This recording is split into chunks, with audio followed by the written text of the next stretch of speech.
बोले श्री प्राणनाथ प्यारे की जय। नाम के धन की जय। सर्व सुंदर साथ की जय। प्रणाम जी सुंदर साथ जी। आई सुंदर साथ जी। वक्त का प्रवाह अपने हिसाब से चलता जा रहा है। आज हम 18वें दिन में प्रवेश कर चुके हैं। तो सबसे पहले आज के कल के क्विज का रिजल्ट हम देखेंगे और उसके पश्चात हम जो है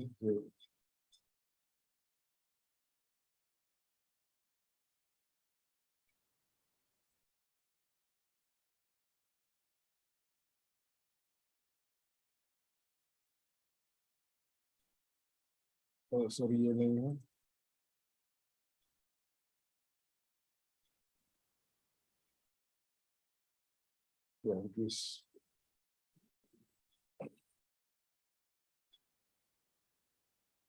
तो सुंदर साथ जी 17वें दिन का रिजल्ट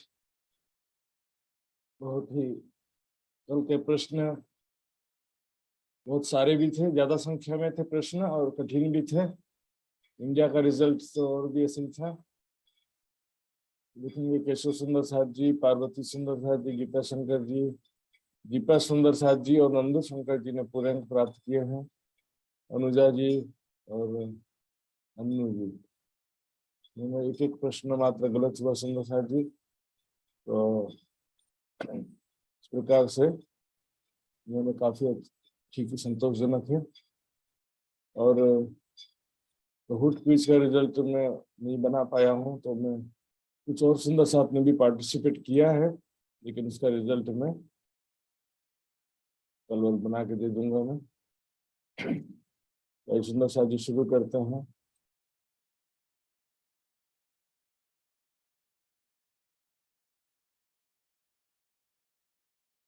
वंदो सतगुरु चरण को करूं सप्रेम प्रणाम। अशुभ हरण मंगल करना धनीश देव चंद्र जी नाम। श्री प्राणनाथ निज मोल पति श्री महराज सुनाम। तीज कुंवरी श्यामा युगल को पल पल करूं प्रणाम, पल पल करूं प्रणाम।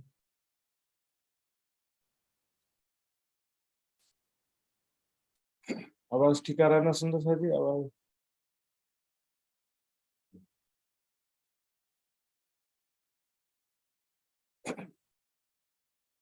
एह लाल दास को हुआ था हुक्म, इसी वास्ते आगे को रखता था कदम, रखता था कदम।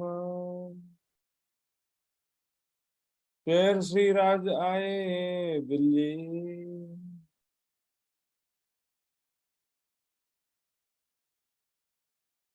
राम जी सुंदर साथ जी। फिर श्री राज आए दिल्ली, वे परवर मत्स्यराती धाम के धनी लालदास जी के तन के माध्यम से उस दिव्य ब्रह्म लीला का वर्णन करने जा रहे हैं। हमने कल सुना किस प्रकार हरिद्वार कुंभ मेला में सत्य ज्ञान को सिद्ध करके आते हैं। हाँ, वहाँ के जो धर्माचार्य थे वो सब जिज्ञासु या मुमुक्षु जैसे नहीं दिखे। प्राणनाथ जी के चरणों में समर्पित हो गए, ऐसा भी कुछ प्रमाण नहीं दिखता है। लेकिन ज्ञान के दृष्टि से ज्ञान वार्ता में कोई भी प्राणनाथ जी के प्रश्नों का जवाब नहीं दे सका। तो दिल्ली वापस आते हैं। औरंगजेब को जो जागनी संदेश देने का अभियान था वो यहाँ पर पुनः प्रारंभ करते हैं। औरंगजेब तक सत्य ज्ञान का संदेश कैसे पहुंचाए, विश्व एकीकरण का संदेश कैसे पहुंचाए, अपने निज स्वरूप निज घर के संदेश कैसे पहुंचाए। तो विचार करते हैं राखें एक तरफ स्वरूप दे, महिला बच्चों सुंदर साथ को एक सुरक्षित जगह में रख दिया जाए और फिर लड़े छड़े होकर खुल करके फिर हम ये कार्य करें। लड़ने का मतलब पैगाम देना है, लेकिन मुसलमानों का शासन, औरंगजेब का शासन, इसमें जान का भी खतरा है और भी कई प्रकार के खतरे होते हैं। इसलिए महिला सुंदर साथ को अनूप शहर में सुरक्षित जगह में पहुंचा देते हैं और फिर वापस आकर के यहाँ से नया जागनी अभियान शुरू करते हैं। इसी सिलसिले में आशाजीत को बुलाते हैं, आशाजीत वकील, और उनको कुछ दिखाते हैं कि भाई ये सब वाणी है विनायक मोहम्मद। यहाँ पर सिफत जो मोहम्मद अलैहिस्सलाम, इस प्रकरण में मोहम्मद अलैहिस्सलाम की सिफत है सुंदर साथ जी, लेकिन क्या होता है तो बोलेंगे ना ना वाले मोहम्मद की बात नहीं है, ये वाले मोहम्मद की बात है। मोहम्मद भी दो तीन नहीं होते सुंदर साथ जी, वही मोहम्मद उधर है, वही मोहम्मद इधर है, तभी तो तीन बेर था। इन भाइयों वास्ते, उम्मत भाइयों वास्ते मोहम्मद आए तीन बेर। तो सुंदर साथ जी, इत आए करी जो रसूले सोने कहो प्रकाश, इस प्रकरण में मोहम्मद साहब की महिमा लिखी है।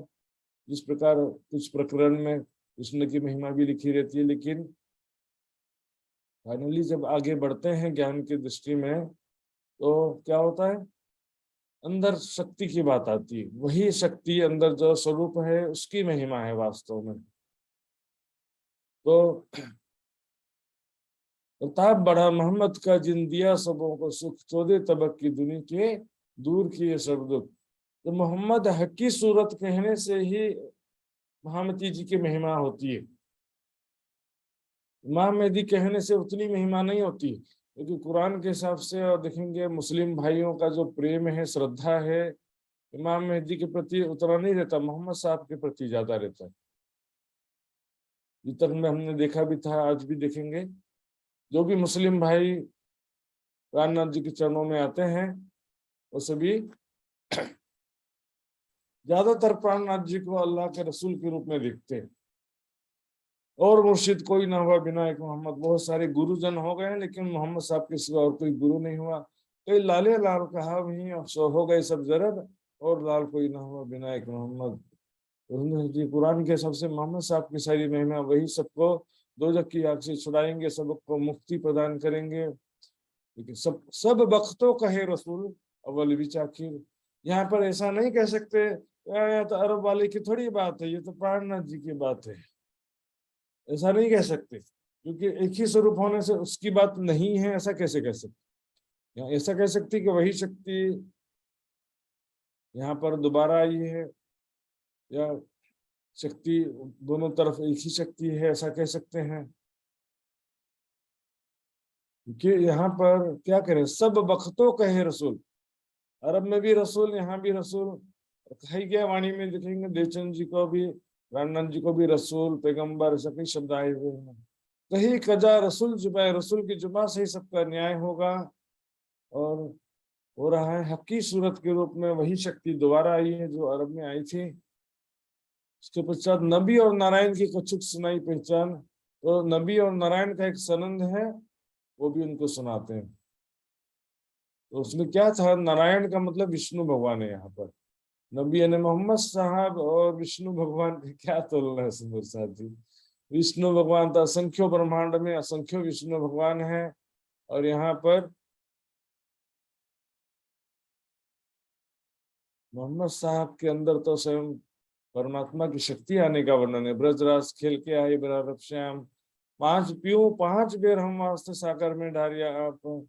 यहाँ पर मोहम्मद साहब और उनका कोई तुलना नहीं है तारतम्य ज्ञान की दृष्टि में।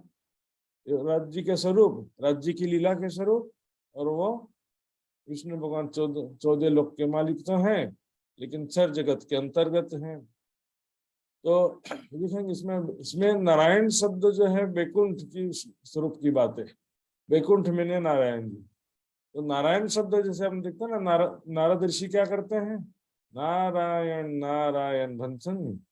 नारद ऋषि टीवी में हेरनु है पहले, तो नारायण शब्द विष्णु जी को लागी भंस उनसे, आदि नारायण को लागे सही नहीं हो शब्द। नबी और नारायण की अब देखेंगे यहाँ पर भी, नारायण कहा वे निगम कहे मोहे खबर नहीं खुद, विष्णु भगवान कहते कि मुझे परमात्मा की पहचान नहीं है एग्जैक्टली परमात्मा का स्वरूप कैसा कहाँ है। और मोहम्मद साहब देखिए 20 से 14 तक देसी दुनिया दिन मोहम्मद साहब तो अर्थात उनके अंदर जो शक्ति आई है वो क्या करेगी, भी आखिरत में पुनः प्रकट हुई है और उसके द्वारा सारी दुनिया को अखंड मोक्ष प्राप्त होगा। यहाँ तक कि ब्रह्मा विष्णु, ब्रह्मा रुद्र नारायण को, यहाँ भी देखिए यहाँ से भी सिद्ध होता है, रुद्र मतलब शंकर भगवान, नारायण यानी विष्णु भगवान, क्योंकि त्रिदेवों में आदि नारायण का नाम नहीं होता। जब ब्रह्मा रुद्र ब्रह्मा विष्णु महेश बोलते हैं ना, ब्रह्मा आदि नारायण महेश कभी नहीं बोलते। तो ब्रह्मा विष्णु महेश को भी मुक्ति विष्णु मोहम्मद साहब के द्वारा यानी उनके तन में जो शक्ति आई थी उसके द्वारा ही सारी दुनिया को मुक्ति मिलना है। सुंदर साहब जी विष्णु भगवान के विषय में क्या लिखा देखेंगे, अहम ब्रह्मा अहम विष्णु शिव अहम इति मोहित न जाने में वयम धाता परम सनातन, कि मैं ब्रह्मा हूँ, मैं विष्णु हूँ, मैं शिव हूँ, ऐसा सोचकर हम भी मोहित होते हैं, उस परम वस्तु को हम भी जानते नहीं है। हिंदुओं के विद्वानों ने एक्चुअल में ज्ञान जो ग्रंथों का कंपैरिजन नहीं है कि भी हिंदू वैदिक ग्रंथों में हिंदू ग्रंथों में और कुरान में इससे कौन सा श्रेष्ठ है इसकी बात भी नहीं है।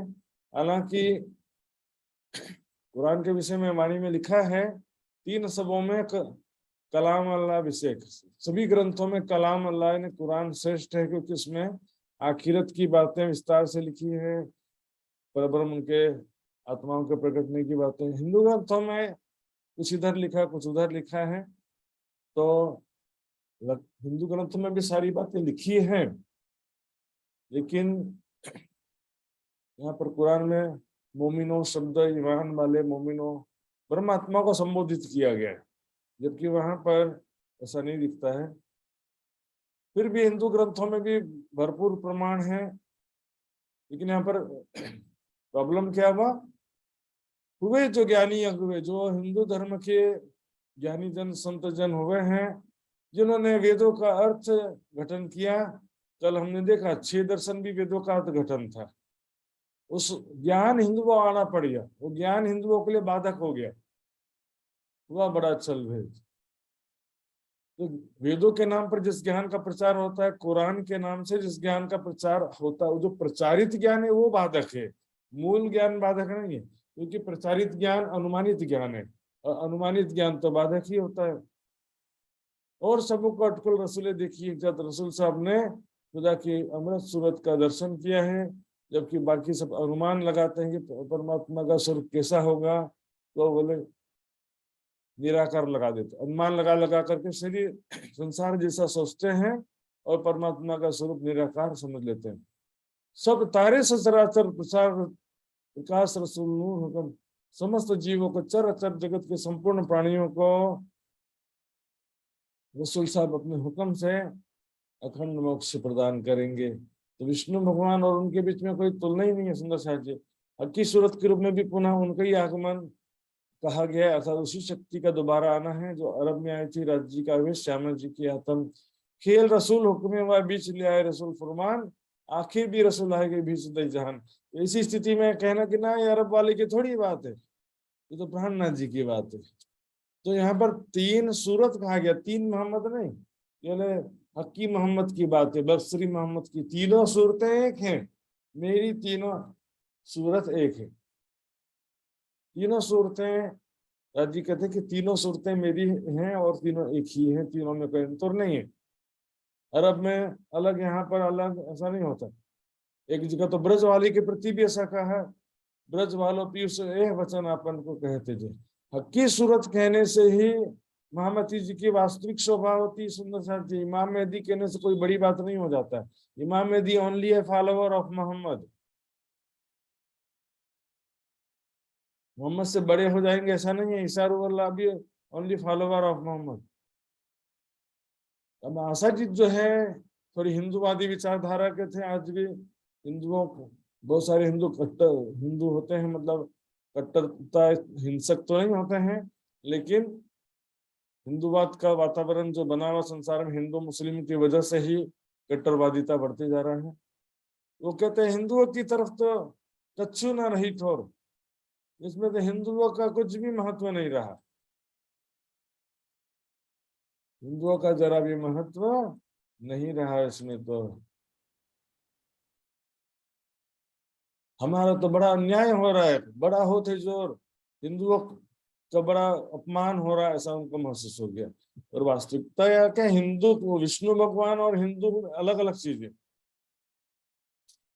हिंदुओं में भी देखेंगे वैदिक जो वैदिक मत हैं, आर्य समाज हैं, दूसरे जो वैदिक मत होते हैं, उसमें भी ब्रह्मा विष्णु महेश या देवी देवताओं का पूजा का निषेध है। हिंदू मत में भी, सिर्फ ऐसा नहीं कि कुरान में ऐसा है, हिंदुओं में भी बहुत सारे मत हैं जो एक ईश्वरवाद वाले हैं। मुसलमानों में भी कई पंथ पिंडे जो मजार और सब मजार समाधि वगैरह की पूजा करते हैं, इस तरह से उनमें भी कई चीज हैं।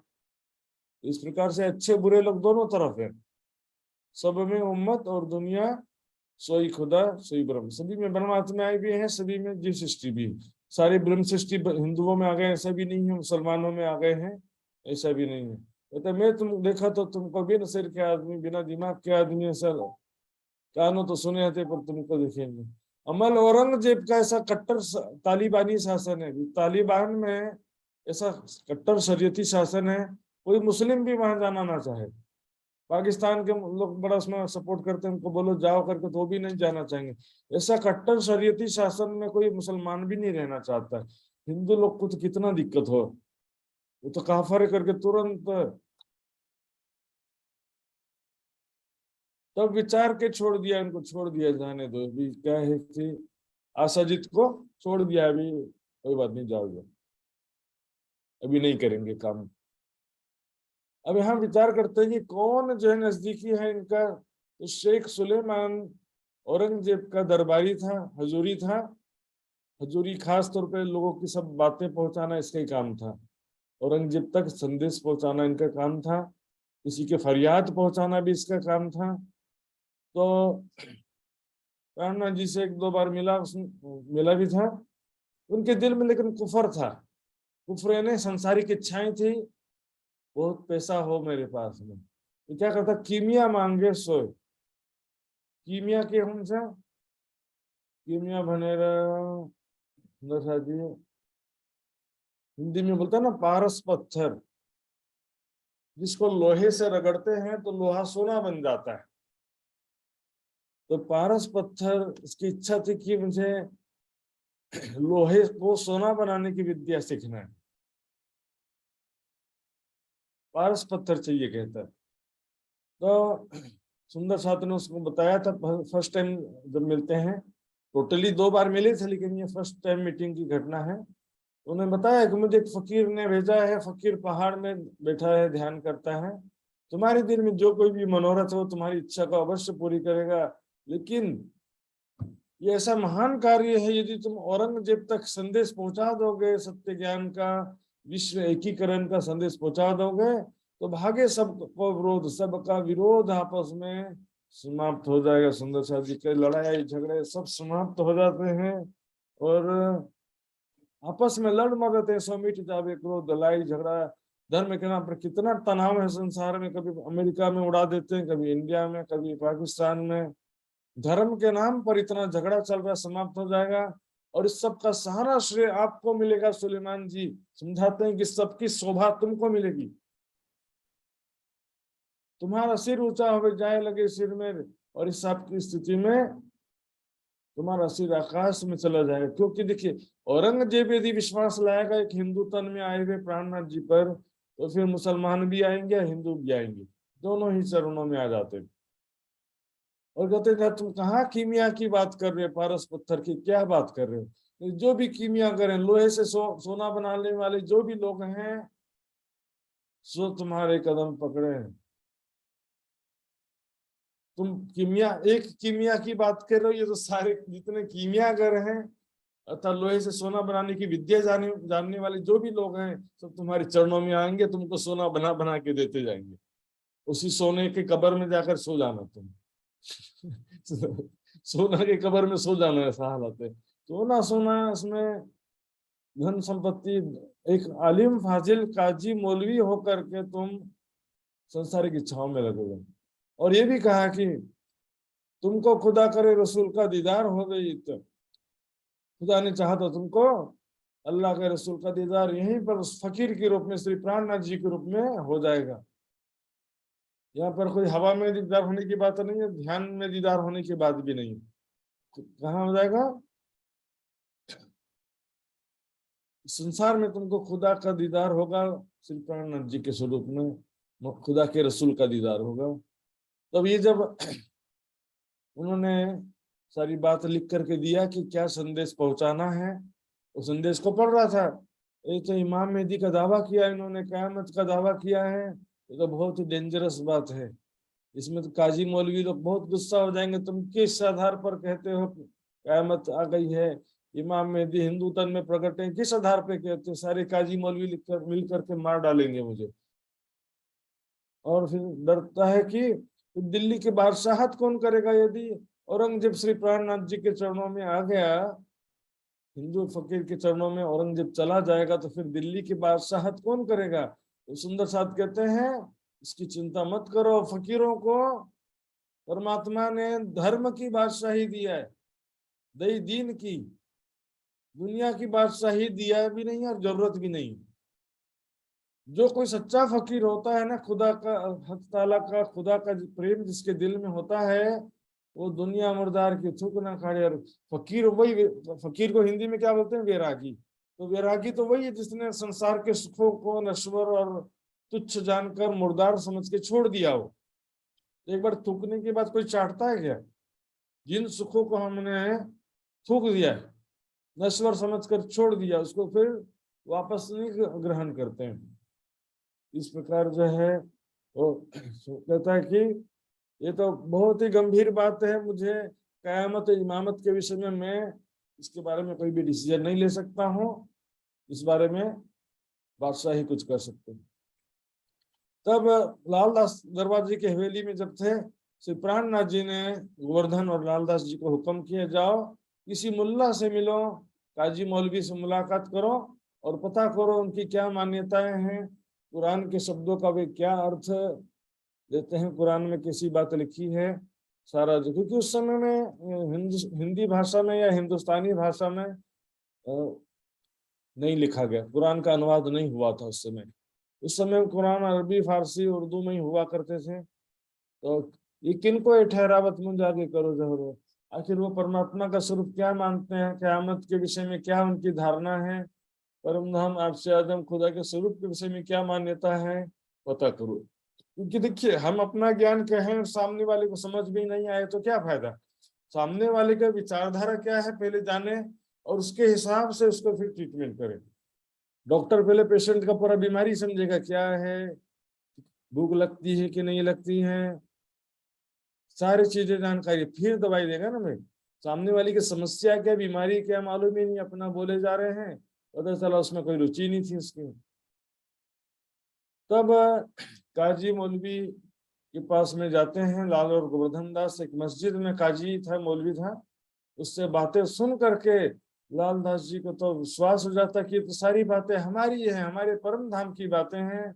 लेकिन गोवर्धन दास जी क्या करते हैं, ये बातें तो हैं लेकिन प्राणनाथ जी को ना बताना, ये तो प्राणनाथ जी ले कसले पठावने, हम ही ले जानो पर से औरंगजेब को पास में। देखेंगे सुंदर साथी, कुरान में बहुत सारी परम धाम की बातें हैं, जिसमें से कुछ मैं यहाँ पर आपको दिखाने जा रहा हूँ। तो देखिए, उनके वास्ते, उनके परवरदिगार की यहाँ अमन व चैन का घर है। किसके वास्ते? मोमिनों के वास्ते परवरदिगार के यहाँ, परवरदिगार परमात्मा के वहां अमन और चैन, प्रेम और शांति का घर है, परम धाम। और बागों, निश्चय ही डर रखने वाले बागों और नहरों के बीच होंगे। डर मतलब बुरे कर्मों को करते हुए डर नहीं पड़ता ना, उसका परिणाम जो होगा और खुदा का भी तो सजा मिल सकता है। तो बागों और नहरों के बीच जो है, यहाँ पर बागे जन्नत के रूप में परम धाम कोई वर्णन करना भगवत है। तो सुंदर शरीर ध्यान से देखेंगे क्या लिखा है, पूरा पढ़िए। देखिए, प्रतिष्ठित स्थान पर प्रभुत्वशाली सम्राट के निकट, तो प्रभुत्वशाली या महिमामयी सम्राट कौन है?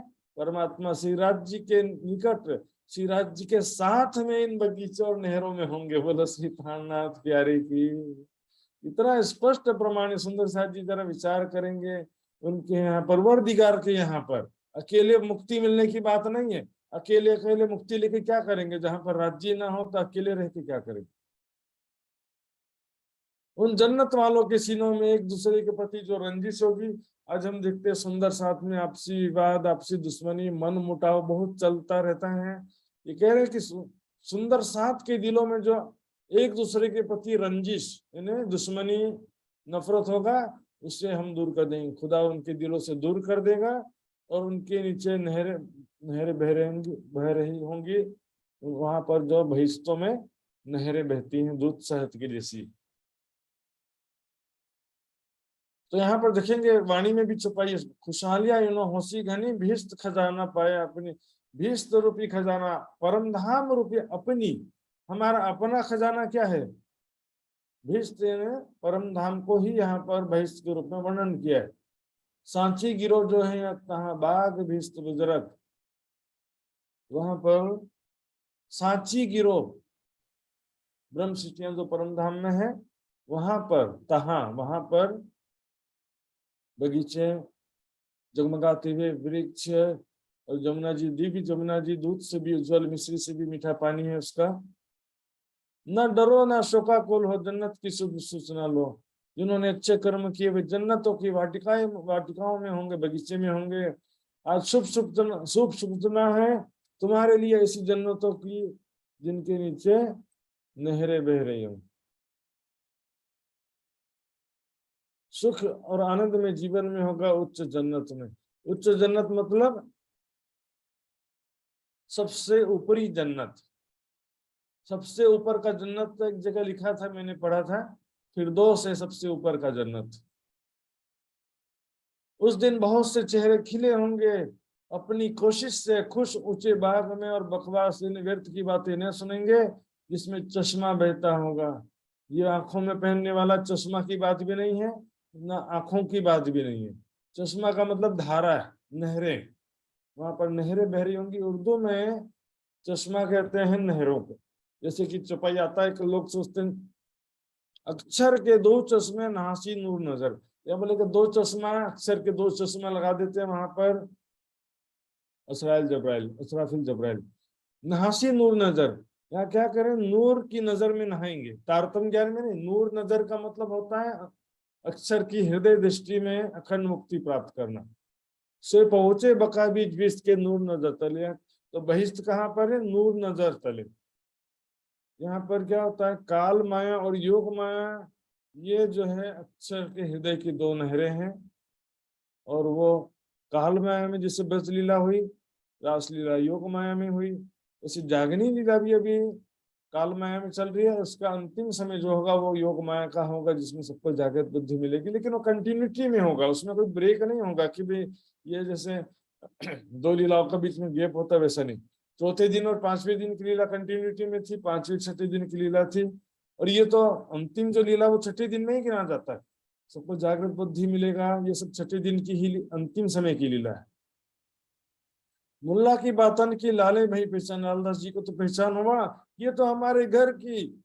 लेकिन गोवर्धन के दिल में डर रहे मुसलमान, मुसलमान को डर लागछे।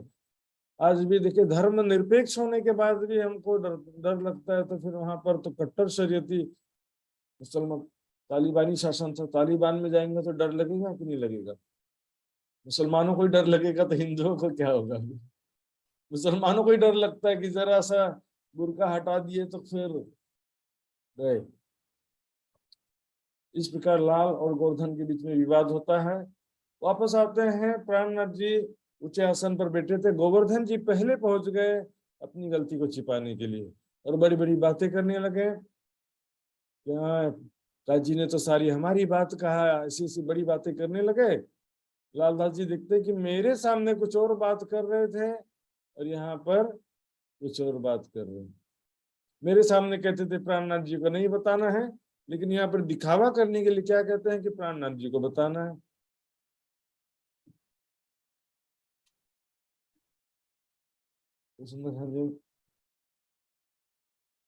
लालदास जी इशारों में, संकेतों में प्राणनाथ जी से कहते हैं, प्राणनाथ जी हमारा इन चटाई पर मन होते और आपके चरणों में आते हैं तो हमारा मन अच्छा रहता है, एक दिल रहता है, ईमान और विश्वास से परिपूर्ण होता है।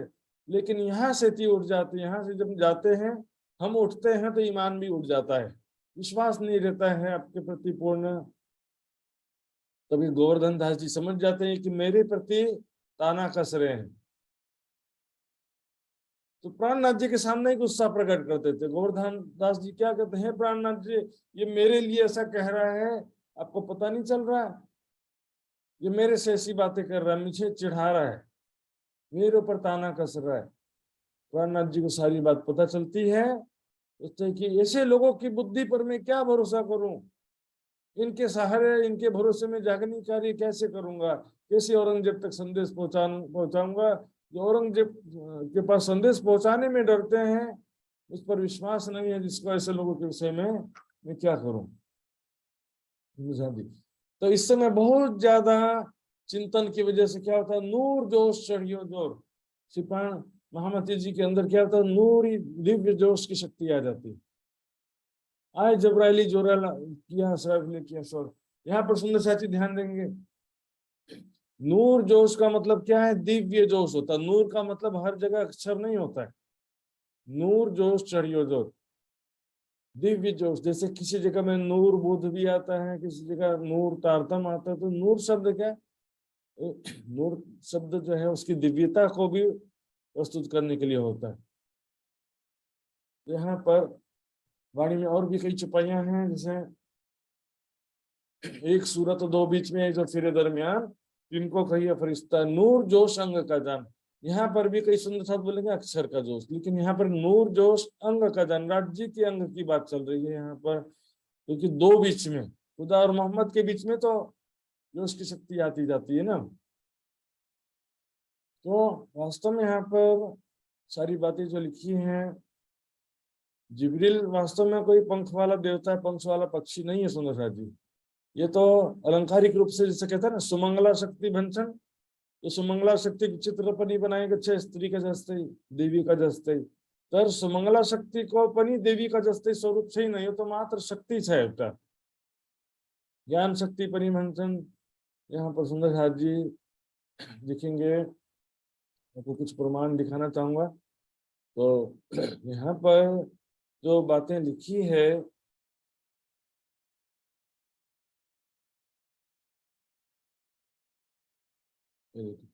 विभिन्न शब्दकोश में भी आप देखेंगे आवेश का अर्थ जोशी लिखा रहता है।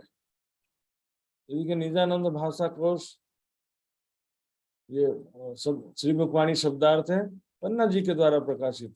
इसमें भी देखेंगे जबराइल का अर्थ के लिखेगा, चाहे नस्त पाई मैले लिखेगा यो,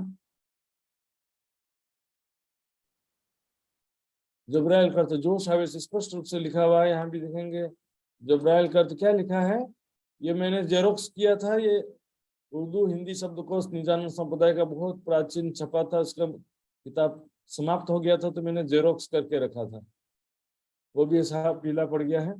तो अक्षरधाम का एक फरिश्ता जरूर लिखा है, क्योंकि सत्ता का स्वरूप है, लेकिन फिर क्या कहते हैं, परमात्मा का जोश आवेश कह दिया। इस तरह से और भी देखेंगे निजानंद भाषा सूरत के द्वारा जो छपा हुआ ग्रंथ है, इसमें जो है देखेंगे जोश का अर्थ, इसमें भी ये लिखे, जोश का अर्थ क्या लिखेगा, आवेश लिखेगा सही ना, मैले लिखेगा बोलेंगे। मैं सब क्या सोचते कि मैंने अपने मन से कोई नया बात निकाल लिया, ऐसा सोचते हैं, लेकिन ये बातें जो हैं पहले से हमारे बीच में हैं, लेकिन हम क्या थे, कूप मंडूक बन के बैठे रहते हैं।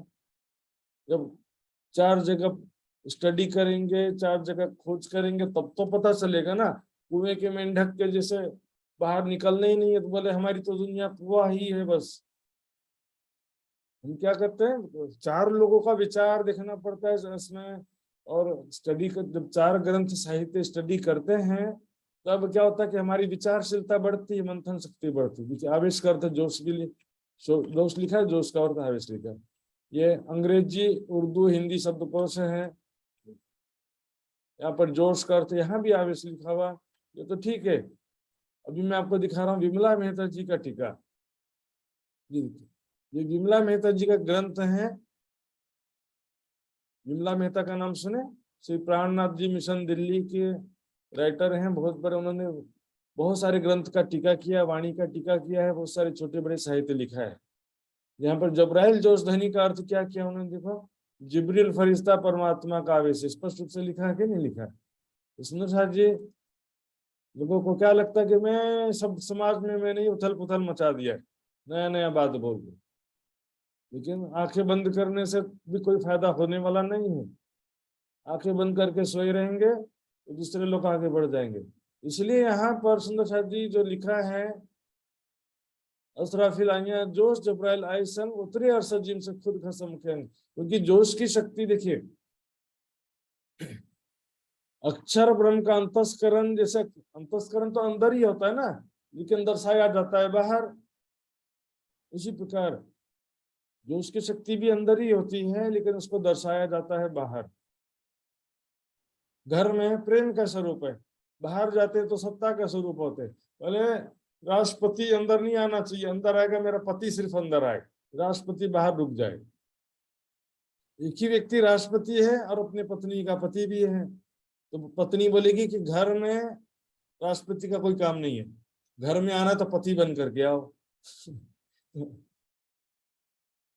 यहाँ पर सुंदर साहब जी बड़ी वृत्त में तो स्पष्ट रूप से कह दिया है, हक जोश जब्राइल जो आया नूर के पार, अक्षर से भी परे, दिव्य परम धाम से आया, ऐसा कह रहे हैं। जोश हुक्म उतरा से धनी का जोश अक्षर के पार से आदम से आया, स्पष्ट रूप से कह दिया। तो ये जोश की शक्ति जब अपने पूर्ण जोश की शक्ति आ जाती है, फुल पावर से, जैसे कभी बिजली आता है ना घर में, बिजली नॉर्मली इंडिया में 220 वोल्ट चलता है, अमेरिका में 110 वोल्ट। बिजली का वोल्टेज कितना होता है? 110 वोल्ट अमेरिका में होता है। अब कभी कभी क्या होता है 10-15 वोल्ट बढ़ जाता है, एकदम लाइट तेज जलने लगता है, वोल्टेज ज्यादा गया, फुल वोल्टेज आ गया सर। वोल्टेज कम होगा तो धीमे चलेगा। वैसे श्री प्राणनाथ जी का मुखारविंद ऐसे चमकने लगा जैसे कि बिजली चमक रही हो, ऐसी स्थिति हो गई। और ऐसी स्थिति में उन्होंने पुकार के कहा, कारखाना कागज का सौंपिया लालदास, लालदास जी समस्त धर्म ग्रंथों का जिम्मेदारी तुम्हें सौंपता हूं मैं, इनको संभाल के रखना। भीम और मुकुंदास जी तुम दोनों उदयपुर चले जाओ, गोवर्धन भट्ट तुम जाकर सूरत में जाकर वहीं जागनी कार्य करो, यहाँ औरंगजेब को संदेश देना तुम्हारी बस की बात नहीं है। अनूप शहर हम जाते हैं, हुआ हुक्म, मैं अनूप शहर जा रहा हूँ। इसके बाद जो शक्तियां थी वो भी बांटते हैं, जो 5 शक्तियों में से भी वितरित करते हैं। दई वस्ता जो उसमें क्या कह दिया, शेख बदल को हुक्म की शक्ति प्रदान किया, धर्म ग्रंथों को प्रमाणों को समझने की शक्ति लालदास जी को प्रदान किया, मुकुंद दास जी को तारतम की शक्ति प्रदान किया। तो बोलेगा तारतम प्रदान करने का अधिकार, तारतम प्रदान करने का अधिकार तो सभी को है। तारतम ज्ञान भी, यहाँ पर तारतम ज्ञान की शक्ति की बात है सुंदर सर जी। बुद्ध देव भीम को, गोवर्धन को सूरत, जागृत बुद्धि की शक्ति भीम भाई को प्रदान किया, गोवर्धन भाई को सूरत जाने के लिए कहा, भीम भाई को और मुकुंदास जी को उदयपुर जाने के लिए कहा। अब इस प्रकार सारा जिम्मेदारी बांट दिया, टेंशन फ्री, अब मुझे कुछ दिन आराम करना है, कोई जागनी कार्य नहीं करना। मन में टेंशन हो गया, इस तरह से मैं क्यों कैसे जागनी का कार्य करूंगा। तब रात वक्त उठ के चल पड़ते हैं अनूप शहर के लिए। अनूप शहर में महिला बच्चे सुंदर साथ को ठहराया, तो वहीं वापस जाने की तैयारी में निकल चलते हैं।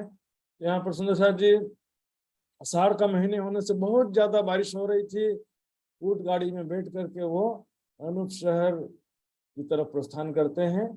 तो मार्ग में उनका स्वास्थ्य थोड़ा खराब भी हो गया, पेट छूटा तहाँ जाके, तो यहाँ पर जी दस्त की समस्या भी हो गई, पेट सूख जाता है। बहुत ज्यादा स्वास्थ्य खराब होने से लाल बाई रोने लगती है कि कहीं कुछ गड़बड़ ना हो जाए, प्राणनाथ जी आप हमें छोड़ के नहीं जा सकते। प्राणनाथ जी कहते चिंता मत करो, कोई डरो मत, फिर ना मेरी सूरत, मेरे जाने का समय नहीं हुआ है, जब जाने का समय होगा तुमको बता के जाऊंगा, बिना बताए नहीं जाऊंगा। उस वक्त जब रहले किया जो बड़ा जोर, उस वक्त जोश की शक्ति ने पूरा जोर लगा दिया। उतरे कलाम खादर से करो खेल में शोर। सुंदर सर जी हमने देखा जहां भी वाणी अवतरण और ब्रह्म लीला को प्रशंसा सभी ठाव में जोश की शक्ति का वर्णन करनु भेगो छे। यहाँ पर जोश की शक्ति प्रदान करने की बात करके दियो जोश खोले दरबार, ऐसा जब दिल में आया तो दिया हके जोश की शक्ति राज्य ने प्रदान किया, दिया जोश केवल, जोश रूपी शक्ति राज्य ने दिया है। यदि आवेश बड़ी शक्ति है और आवेश जहां होता वहां जोश होता है तो फिर आवेश देते ना, आवेश देते तो जोश भी आ जाता। यदि पहले से आवेश है तो फिर जोश देने का जरूरत ही नहीं था। लेकिन सवाल है कि यदि आवेश प्रेम का स्वरूप है, जोश सत्ता का स्वरूप है, तो आवेश का अंश जोश कैसे हो सकता है? आवेश के प्रेम की वाणी को जोश कैसे प्रकट कर सकता है? यहाँ पर सुंदर साथ जी जोश आवेश एक ही है, मैं कई बार समझाया, अभी प्रमाण भी दिखाया मैंने शब्दकोश से, और भी जगह में प्रमाण है। रतनपुरी की टीका में भी एक जगह मैंने देखा था आवेश को जोश, जोश जिब्रील का अर्थ परमात्मा का आवेश अर्थ किया हुआ था। कहाँ कहाँ बचेंगे? 50 जगह तोड़ मरोड़ करना पड़ेगा सुंदर साथी। अंदर आवेश था जोश था, धारा भाई लक्ष्मीदास जी के प्रसंग में तो नहीं लिखा कि अंदर आवेश था बाहर जोश था, वहां तो वैसे ही कह रहे हैं कि मौको आवे तहाँ आवेश। सुंदर साथ जी यहाँ पर वाणी का अवतरण प्रारंभ होता है, सनंद की वाणी अवतरित होती है। तोरित किरा प्लस हिंदुस्तानी में जो 11 प्रकरण, उसके अतिरिक्त 30 प्रकरण और अवतरित होते हैं। तो ये 30 प्रकरण कुरान के 30 सिपारों का गूढ़ रहस्य इसमें सारा आ जाता है। ये जब सनंद की वाणी अवतरित होती है तो प्राणनाथ जी कहते हैं, ये वाणी सुन के पीछे ना हटे मोमिन। सनंद की वाणी जो समझ जाएगा तो फिर मुसलमानों से, काजी मौलवियों से कुरान की ज्ञान चर्चा करने से डर नहीं लगेगा। डर लगता ही ना फिर काजी मौलवी संग ज्ञान वार्ता करने में डर लगता ही ना, फिर डरेंगे नहीं, पीछे नहीं हटेंगे। इन मजल ऐसा हुआ सब कार्य भय सिद्ध, इस समय में सब कार्य सिद्ध हो गया। अपने निज वतन की आई जागृत बुद्ध। सुंदर सा जी ध्यान बड़ा हरनोस, अपने निज वतन की आई जागृत बुद्ध। इस चौपाई के आधार पर क्या कहते थे? एलिसम के बंदे थी वहां में, लेकिन यहाँ पर पांचवी शक्ति आ गई, निज बुद्धि आ गई। अब यहाँ पर पांचों शक्ति पूर्ण हो जाते हैं। ये तो मैंने मृत्यु के प्रसंग में विस्तार से बताया था कि पांचों शक्तियां तो अप्सा में भी कही गई है। अप्सा के प्रसंग में भी महामती शब्द प्रयोग हुआ है, पांचों शक्तियां कही गई हैं। और निज, अपने निज वतन की जागृत बुद्धि की जो बात है वो तो पहले भी लिखा है, यहाँ पर पहले भी लिखा हुआ है इसके विषय में। तब श्री जी कहिया मौका श्री देवचंद जी दयनिध, तीन से मेरे दिल में आई वतन की जागृत बुद्ध। ये तो नलिये के प्रसंग में कह रहे हैं कि देवचंद जी के समय मेरे दिल में वतन की जागृत बुद्धि आ गई थी।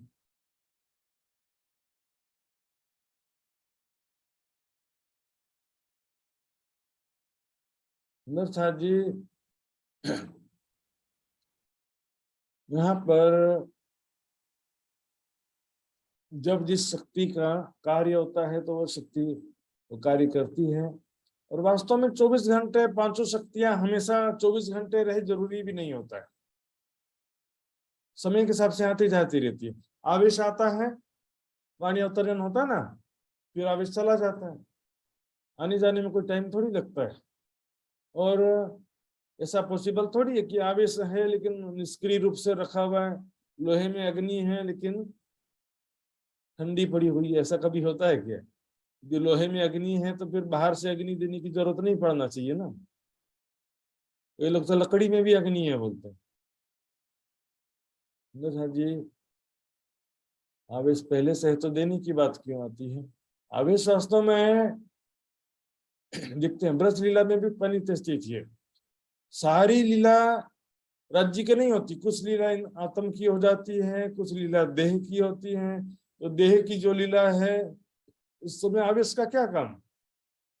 हमने देखा वहां पर बुढ़िया के प्रसंग में भी देखा, वहां पर क्या हुआ था, वहां पर लाल दास जी को, उत्तम दास को भेजा दिल्ली, फिर बाद में जब रैली दिया इलाहाबाद में राज्य के, जो उससे पता चला कि अभी काम नहीं होगा तो वापस बुला लिया। तो क्या भेजते समय जो उसकी शक्ति अंदर नहीं थी क्या? क्या है कि सभी जो है लीला के हिसाब से काम चलता है। सुंदर साथ जी लीला के हिसाब से शक्ति प्राप्त होती है।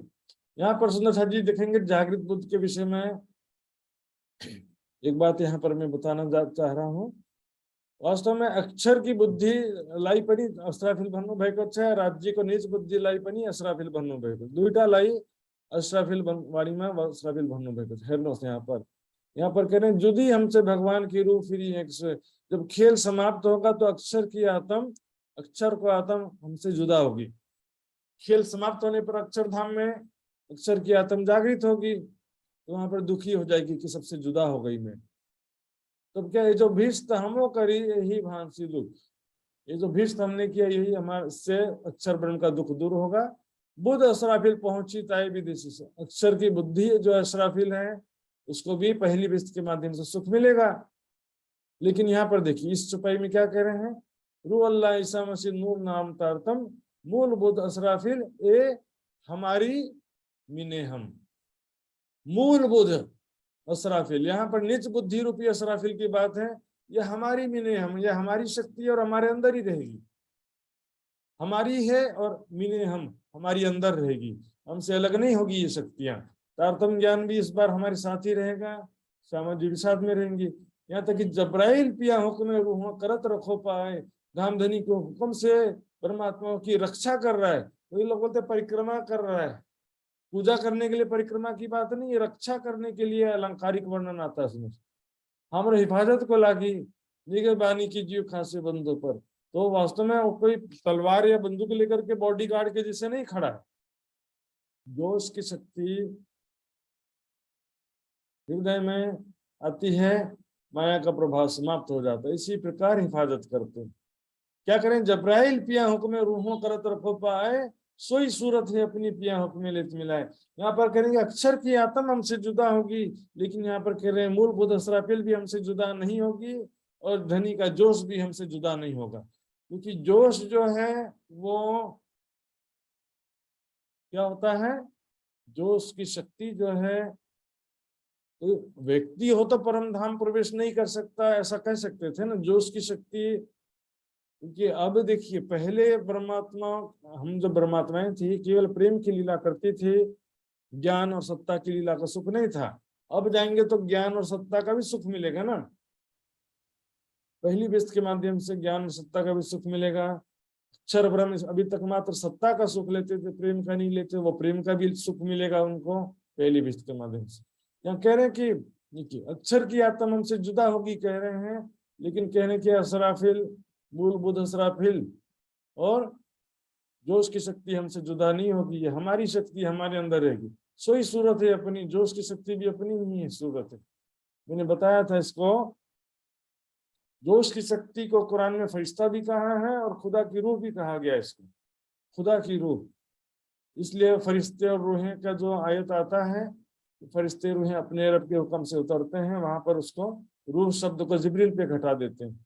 यहाँ पर देखेंगे इसमें जी और भी है, बुद्ध अक्षर महेश में, अक्षर की बुद्धि तो अक्षर में समाहित होगी, लेकिन मूल बुद्ध असराफिल हमारी निज बुद्धि राज्य की हमारे अंदर रहेगी। वो अंग मेरे संग पाए में दिया तारतम बल, अक्षर की बुद्धि से ये वाणी अवतरित नहीं हुई सुंदर साथी, ये अक्षर की बुद्धि से वाणी अवतरित नहीं हुई, निज बुद्धि से वाणी अवतरित हुई है। अक्षर की बुद्धि को तो तारतम ज्ञान के द्वारा ज्ञान प्राप्त हो रहा है। मेरी संगत ऐसी सुधरी बुद्ध बड़ी हुई अक्षर, तारतम्य सब सुध परी लीला अंदर की घर। तो तारतम ज्ञान के द्वारा तो अक्षर को पहचान हो रही है, अक्षर को बुद्धि बड़ा तारतम ज्ञान को अवतरण भाई को चाहिए ना, अक्षर की बुद्धि लाई तो तारतम ज्ञान बड़ा ज्ञान होंगे से परम धाम को लीला रूप। जिंदर जी यहाँ पर मैं बस इतना कह रहा था कि अक्षर की बुद्धि को भी असराफिल कहा है और राज्य की बुद्धि को भी, निज बुद्धि को भी असराफिल कहा गया है। तो यहाँ पर वो सारी चुपाइयां संयोग का देश जागृत हृदय बुद्ध तीन बुद्ध संग तारतम सबके हकीकत। कोई कहता है कि जागृत बुद्धि और तारतम ज्ञान एक ही समझ लेते हैं, जागृत बुद्धि अलग है, तारतम ज्ञान अलग है। ज्ञान को समझने के लिए बुद्धि का जरूरत होता है, ज्ञान अलग है होता है, बुद्धि अलग होती है।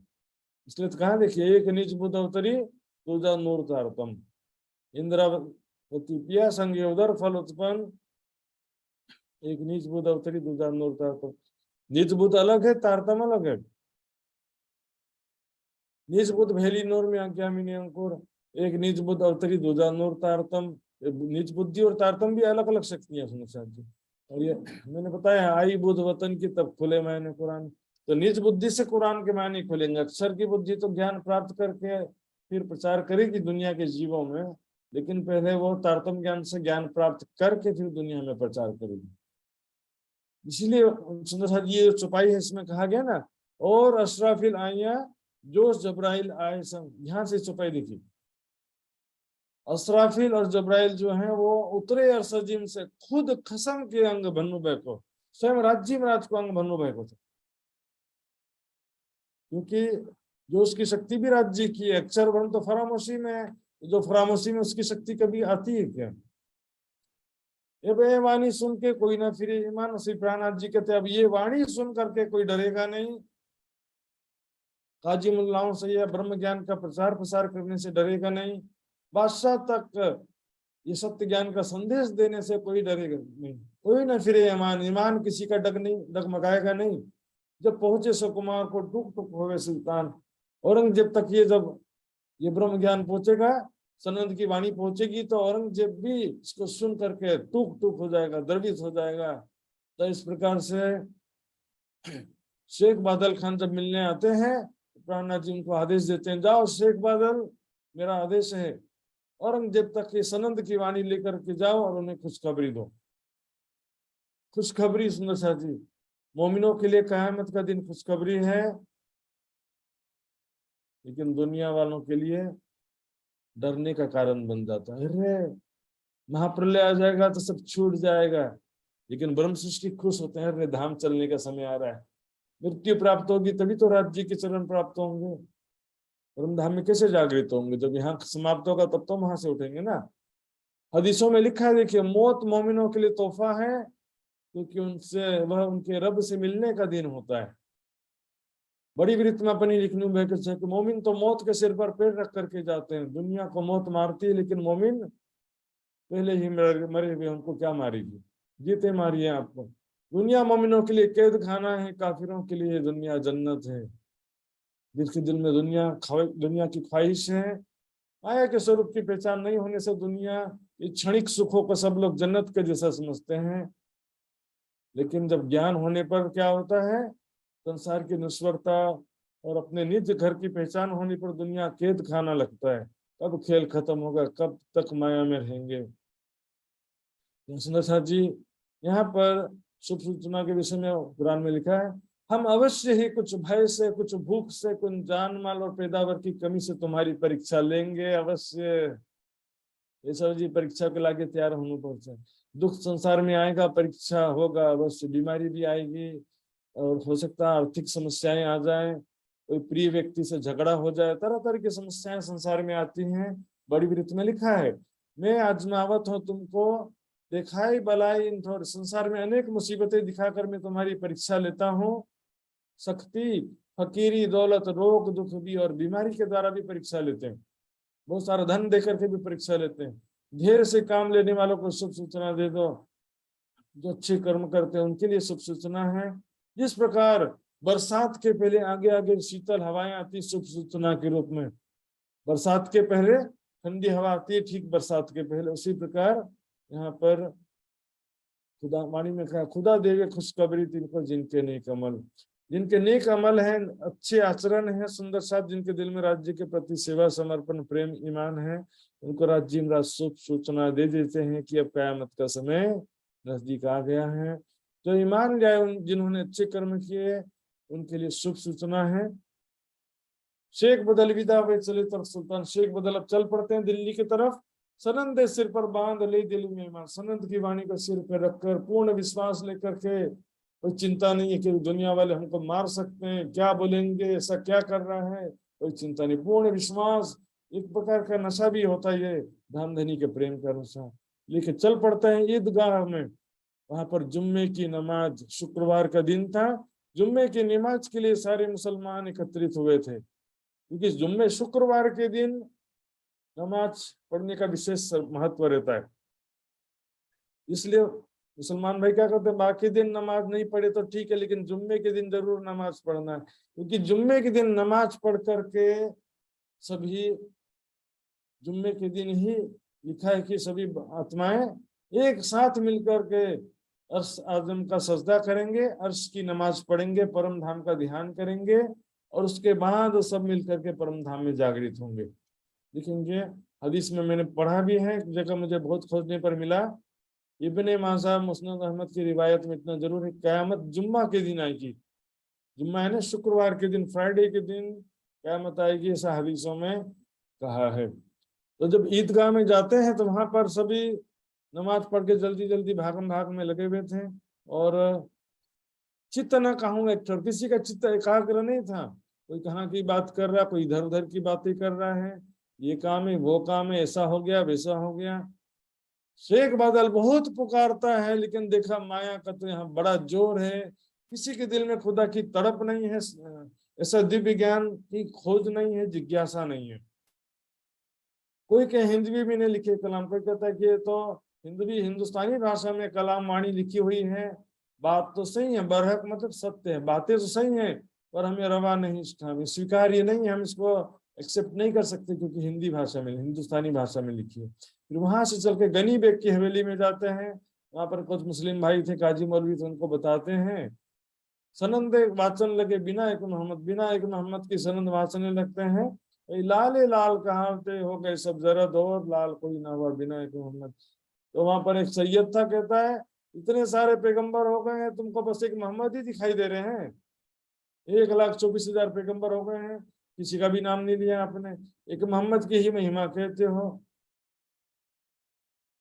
क्योंकि उसमें मुसलमानों में भी बहुत सारे फिरके होते हैं, सारे लोग मोहम्मद साहब के प्रति श्रद्धा, पूर्ण श्रद्धा नहीं रखते हैं, मानते जरूर हैं उनके कथन को, लेकिन कुछ लोग क्या कहते हैं कि मोहम्मद साहब के अंदर भी खुदा का ही नूर था, ऐसा भी कुछ लोग मानते हैं।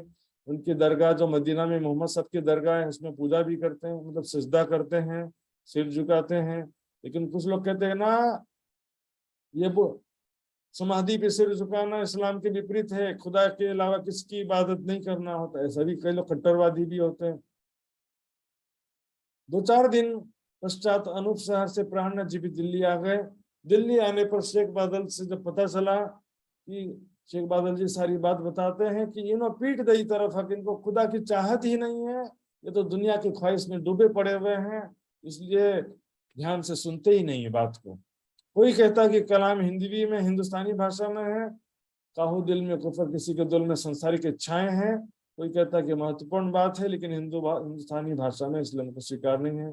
शेख सुलेमान से भी मिलते हैं, दोबारा भी मिले जाकर के, लेकिन फिर भी कहता है आज मिलाऊं कल मिलाऊं, औरंगजेब से कल मिलाऊंगा, कल आना, परसों आना, 2 महीना बीत गया। फिर कहता है कि इस हिंदुस्तानी वेशभूषा में औरंगजेब से मुलाकात नहीं हो सकता है, तुम अपना वेशभूषा बदलोगे तभी उनसे मुलाकात हो सकेगा। इसलिए फाइनली सुंदर साथ को 12 मोमिन जो है वेश बदल करके गए थे, वेश बदलना पड़ा था उनको। तब ये विचार करके चिपरानाथ जी कहते हैं कि सनंद की वाणी के कुछ प्रमुख सिद्धांतिक बातों को फारसी भाषा में अनुवाद करवाना पड़ेगा, तभी कुछ काम आगे बढ़ेगा। इस उद्देश्य से उन्होंने एक मुल्ला पारसी का, फारसी भाषा के जानकार एक मौलवी को चाकरी पर रखने के लिए दयाराम को कहा, चाकरी मतलब पैसे के लिए, हिंदी उर्दू फारसी अनुवाद करे, हम उसको पैसा देंगे, फ्री में नहीं करना है। तो कायमुल्ला नाम करके यंग पर्सन था, लड़का मतलब जवान लड़का था, लेकिन काफी आलिम था, उसको रखा चाकर दे, महीना महीना मंथली बेसिस पे पेमेंट, डेली बेसिस पे पेमेंट पे नहीं रखा, मंथली में हमको भी सस्ता पड़ता है, और उसको भी महीने की गारंटी हो जाती है कि 1 महीना तक का मेरा मेहनत करना फिक्स हो गया। तो मुल्ला कायम को, यानी कायम उल्लाह को वहां पर चाकरी पर रख लेते हैं। क्या किस लिए रखा?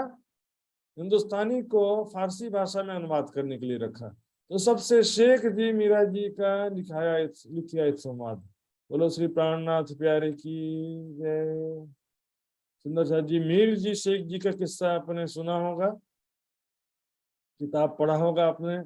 शेख जी मीर जी का संवाद के विषय में किताब भी है, और वो किताब जो है सुंदर साहब जी, ये देखिए, ये शेख जी मीर जी शेख जी का बयान। तो इसमें क्या होता है, जिसे हिंदू धर्म में गुरु शिष्य संवाद के रूप में सिद्धांत प्रस्तुत किया जाता है, एक शिष्य ने गुरु से प्रश्न पूछा, गुरु ने ऐसा जवाब दिया, फिर पूछा, जवाब दिया। इसमें कोई वास्तव में अलग से कोई शिष्य या गुरु नहीं होते, लेखक ही, राइटर ही इस तरह से लिखता है। उसी तरह से यहाँ पर भी मीर जी शेख जी कोई अलग से सही रियल स्टोरी नहीं है, ये वाणी के सिद्धांतों को ही प्रश्नोत्तरी के रूप में प्रस्तुत किया था। यहाँ पर देखेंगे शेख ज्यादा प्रश्न कर रहा है और मीर जी उसका जवाब दे रहे हैं। तो किताब में तो ऐसे ही लिखा है। तो यहाँ पर सुंदर साहब जी, मीर जी का अर्थ क्या होता है? देखिए, शेख का अर्थ भी मुसलमानों में एक जाति होता है, जैसे शेख इस्लाम, शेख निजाम, तो एक जाति भी होती है, और इसका अर्थ आचार्य भी होता है, गुरु, धर्म गुरु भी होता है। लेकिन मीर का अर्थ भी धार्मिक आचार्य भी होता है, और मीर का अर्थ मुखिया भी होता है, प्रधान नेता भी होता है। इसलिए तो दोनों का अर्थ जो है धार्मिक आचार्य के रूप में दोनों का ही अर्थ हो सकता है। लेकिन यहाँ पर जो किताब में हम देखते हैं, तो किताब में शेख ज्यादा पूछता है। शेख कहता है कि मैं एक शेख ज्यादा हूँ, और वो प्रश्न करता है तो उसका जवाब मीर जी जवाब देते हैं। तो यहाँ पर मीर जी का बहुवचन मीरान जी होता है, लेकिन यहाँ पर तो एक वचन है ना, राणा जी अकेले ही जवाब दे रहे हैं, और ये पूछने वाला भी अकेले ही है। तो इसमें प्रश्नोत्तरी लिखी हुई है। इसका कुछ मुख्य अंश यहाँ आपके सामने दिखा रहा हूं मैं। मीर जी कहते हैं, शेख जी से जवाब देते हैं। शेख ज्यादा पहले कहता है कि जो कुछ आप मीर जी फरमाए सो मेरे ताई कबूल है, अगर मेरा दर्द दूर करो तो भला। शेख कहता है कि मेरे हृदय का दर्द दूर कर दीजिए, मेरी जिज्ञासा को शांत कीजिए। तो खुदा और खुदा का रसूल तुम्हारा दर्द दूर करेगा। देखिए, खुदा का रसूल बार बार शब्द आता है, क्योंकि मोहम्मद, मुसलमानों की श्रद्धा खुदा के रसूल के प्रति, उसी की सारी महिमा कुरान में लिखी है। पूछता है शेख कि आखिरत के दिन आई या नहीं, रसूल साहब ने जो आखिरत की निशानियां फरमाई थी सो हुई कि नहीं? तो मीर जी कहते हैं आखिरत का दिन भी आ गया है और आखिरत की निशानियां भी हो चुकी हैं। बोले वो निशानियां हमको दिखाई क्यों नहीं देती हैं? बोले निशानियां जब दिखाई देंगी जब कुरान के बातिनी मायने हमको मालूम होंगे, तब हमको दिखाई देंगी। 30,000 हर्फ जो है शरीयत तरीकत के जाहिर करने का हुक्म हुआ। 30,000 हर्फ इशारतों में लिखी। मीर जी जवाब दे रहे हैं, 30,000 हर्फ छिपाए रखे जिनको खुद खुदा और उसके खुदा के रसूल के सिवा कोई नहीं जानता। यहाँ पर इशारतों में क्या तरीकत को इशारों में लिखा जाता है? सुनो सर जी, कई विद्वान कहते हैं कि 30,000 शरीयत के और 30,000 तरीकत के लिखे हैं कुरान में, तिस्तोबंचन। या तरीकत के हर्फ भी क्या संकेतों में लिखे जाते हैं? सुंदर साहब जी विचार करिए। तरीकत क्या है? सुबह शाम दिन के दोनों सिरों पर खुदा को याद करो, हृदय को निर्मल करो। तरीकत में हृदय की निर्मलता की बातें होती हैं, और हृदय की निर्मलता की बातें संकेतों में लिखने लायक कुछ भी नहीं होती। हकीकत की वाणी यदि 30,000 हर्फ हकीकत के नहीं है, तो प्राण नदी किसका अर्थ खोल रहे हैं? यानी कि 30,000 हर्फ जो इशारतों में लिखे हैं किस वास्ते? शेख जी प्रश्न करते हैं। मीर जी जवाब देते हैं, इशारते असली रूहों के वास्ते लिखे हैं, इमाम मेहदी की पहचान के वास्ते लिखे हैं। इन हर्फों को जाहिर करके रूहों को जमा करके कजा न्याय करेंगे। और ये प्रश्न एक और देखेंगे, पाक क्या है, यकीन और इश्क क्या है? ऐसे बहुत सारे प्रश्न हैं, किताब में विस्तार से लिखा है। जिसको जिज्ञासा हो किताब विस्तार से पढ़ सकता है। कहते पाक क्या है? जिसका दिल वो पाक है उसका सब पाक है। वजूद पाक हुआ दिल जिनका, वजूद जामा पाक सब। और इश्क क्या है? देखिए, इश्क इस जिमी से नहीं है, वह अर्श से है, असल रूहों के बीच में। परमात्मा प्रेम का स्वरूप कहा गया है, love is God, God is love जो कहा गया है, सुंदर साहब जी परम धाम के लिए कहा गया। परम धाम में राज्य श्यामा जी सखियों के बीच जो प्रेम है, प्रेमी लीलाएं होती हैं, उस प्रेम को प्राप्त करने की बातें यहाँ पर। लोग क्या समझते हैं? आपस में प्यार करो यही परमात्मा है। यहाँ पर प्यार करने को थोड़ी परमात्मा का, यहाँ तो मोह है, प्यार यहाँ पर नहीं है। फिर पूछते हैं लैलतुल कद्र की रात्रि एक है कि अनेक है? बोले एक है तो कहाँ है? लोग तो लैलतुल कद्र यानी कद्र, कद्र कहते हैं महिमा, महिमामयी रात्रि। तो कौन सी रात्रि महिमामयी है? बताते हैं ये रात्रि दुनिया की रात्रि नहीं है। उस एक ही शबे कद्र में दुनिया की असंख्य रात्रियां आ जाती हैं। वह रात्रि पूर्ण नूर से बहुत बड़ी है, उस सायत में रूहें मोमिन फरिश्तों को हक ताला ने छिपाया है। दुनिया के दिन और रात उस असंख्यों दिन और रात उस एक कद्र की रात में समाहित हो जाते हैं। इनके जिल्दे बांध के रुके किया था यार। इस प्रकार शेख जी मिर्जी का किस्सा फारसी भाषा में लिखवाया और उसको भी छोटे छोटे किताब के रूप में बाइंडिंग कर दिया। जिल्दे बांधना है ना, बाइंडिंग करना, छोटे किताब भी बाइंडिंग तो करना पड़ता है ना, सिल करके उसको आपस में एक करना पड़ता है, अच्छे से टाइटली बांधना पड़ता है। सब जगह चक्कर लगाए सुंदर साथ ने, पर राह खुदाई के वास्ते कोई ना हुआ तैयार। परमात्मा के कार्य के लिए कोई भी तैयार नहीं हुआ। सबके दिल में माया की ख्वाहिश बैठी हुई है। उस्ताद सुल्तान का ये जो शेख निजाम औरंगजेब का उस्ताद, उसके यहाँ भी गए, लेकिन ना लायक देखा इस्लाम, और लायक नहीं था, लायक नहीं ना लायक है ये सब। ब्रह्म ज्ञान को लायक मतलब योग्यता, ब्रह्म ज्ञान को योग्यता छे ना। ब्रह्म ज्ञान की योग्यता क्या है? हमारे हृदय में आत्मज्ञान कल्याण की तड़प हो, विरह वैराग्य हो, माया संसार नश्वर दुख रूप की पहचान हो जाए, माया की नश्वरता की दुख रूपता की पहचान हो जाए, आत्मकल्याण की तरफ, ये ब्रह्म ज्ञान की योग्यता है। श्रोता कैसा होना चाहिए? राजा परीक्षित के जस्तई श्रोता ऊपर से। राजा परीक्षित को पता चल गया था आज से 7वें दिन मेरी मृत्यु होने वाली है। एकदम ध्यान से सुनते हैं मैं तो मरने वाला हूँ, और ब्रह्म ज्ञान ध्यान से सुनते हैं। और बाकी लोग क्या करते हैं? ये काम है, वो काम है, इधर जाना है, उधर जाना है, दुनिया में ध्यान लगा रहता है। अभी मुझे पता चल जाए, डॉक्टर यदि मुझे बोल देगा डॉक्टर कि मैं बस 1 महीने का मेहमान हूं दुनिया में, तो क्या करूंगा मैं? मिठाई खाने। इंसान समझदार आदमी क्या करेगा? कि 1 महीना उसका दिल कहीं लगेगा ही नहीं, मात्र आत्म कल्याण के विषय में सोचेगा, यदि समझदार आदमी है तो, ज्ञान है जिसको। यहाँ पर सौदागर एक सूरत का रहने वाला व्यापारी था, जो कि मुस्लिम भाई था, रामनाथ जी की चर्चा में आता है वो भी। तो कहता है मेरे पास दज्जाल नामा एक ग्रंथ है, दज्जाल नामा, उसमें दज्जाल की सारी बात लिखी हुई है, मैं आपको दिखाऊंगा, बहुत अच्छा वर्णन है उसमें दज्जाल का। दज्जाल नामा एक छोटा सा प्रसंग है। एक बार मोहम्मद साहब और उनके साथी बैठे हुए थे, क्या हुआ, एक काला कलूटा सा आदमी आता है, लोग उसके इसको अंदर मत आने दो, पता नहीं कहीं दुश्मन ना हो करके, देखने में काला काला सा लग रहा है। तब मोहम्मद साहब कहते हैं ना आने दो उसको। आते हैं, बोलते हैं दज्जाल है। पूछते हैं तुम क्या क्या जानते हो? दज्जाल ने सारी बात बताया, सारा इल्म है उसको, सारा ज्ञान है। बोले तुम उसको क्यों नहीं मानते? एक खुदा की इबादत क्यों नहीं करते तुम? तो मैं तो करना चाहता हूँ, लेकिन खुदा ने मेरे दिल में ऐसा डाला, इसलिए मैं ऐसा करता हूँ।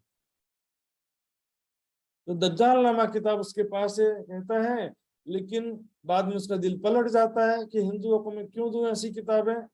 नित्य वायदा करे, हर दिन वादा करता था, कल दे दूंगा, परसों दे, बोली दिन सो परसों दिन सो। तो मेरे तफसीर हुसैनी फिर कहता है कि वो छोड़ो, दज्जाल नामा नहीं मिल रही है, मेरे पास एक दूसरी किताब है, उससे भी अच्छी किताब है।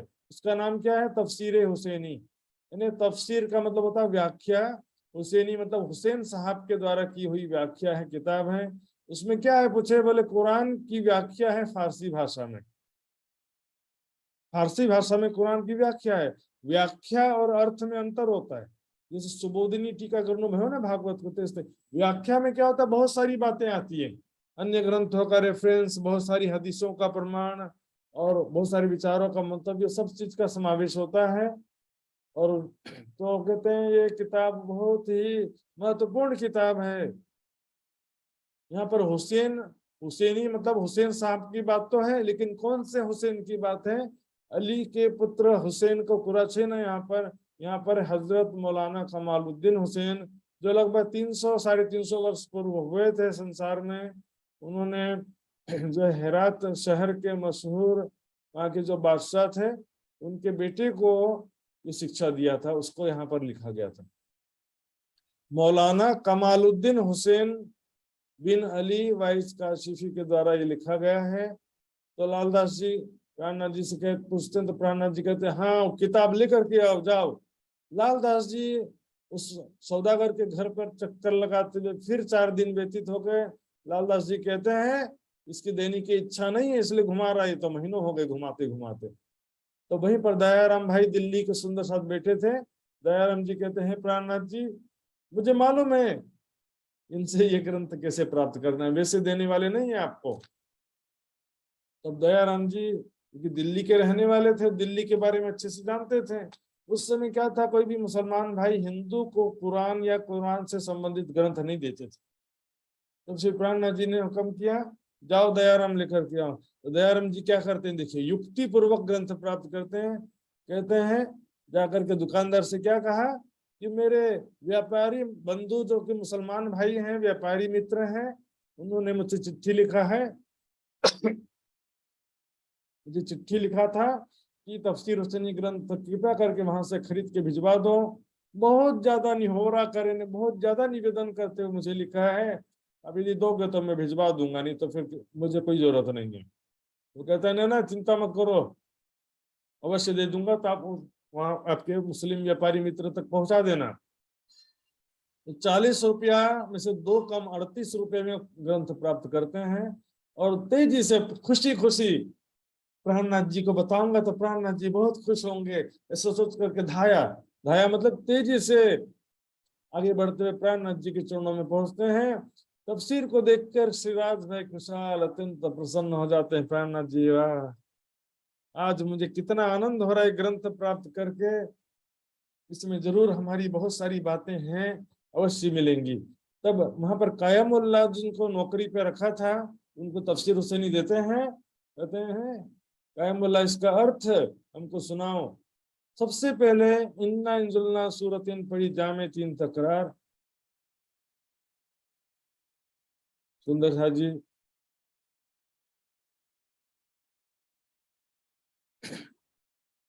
सभी सुंदर शाह जी ज्यादा संभव हो, जहां तक संभव हो अपना वीडियो चालू रखने का प्रयास करेंगे, क्योंकि सुनने में भी एकाग्रता जरूरी होता है।